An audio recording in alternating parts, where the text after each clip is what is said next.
right now, the second-place finishers. There they are. Peasley and Wagenhofer with a tremendous performance, pulling out from third to second, and they had a long way to go. And I think very, very much appreciated by the audience, that performance. And Franks and Botticelli have already been announced as the third-place finishers. That means, of course, that the winners, as expected, Ty Babylonia and Randy Gardner.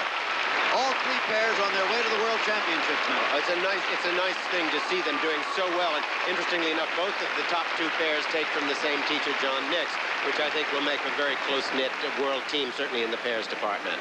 No question of that. And those World Championships, which we'll be covering for you on Wide World of Sports from Vienna by satellite in the month of March, really shape up as most interesting now in the pairs division. Well, I think that's because it's an open competition. As we all know, Irina Rodnina is expecting a child. And of course, there have been great rumblings from the Soviet Union that if the child comes early enough, that she will get back in training and go to Vienna and compete. I want to ask you about that in a minute. But also, we have the situation of the East Germans, who won the silver medal last year, out with injury. We've heard that. We don't know specifically what it is. I do know that they were not in the in the European Championships, and of course that leaves the entire field open. And the favorites from at least last year's standings are Ty and Randy.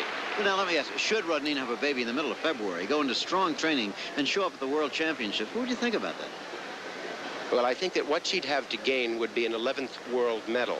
And what she'd have to lose would be what could be one of the most wonderful moments of her life, of young motherhood. And from that point of view, knowing her as we have for so many years, I hope she just enjoys what she's got and maybe comes back later on. To that, I'd have to say amen.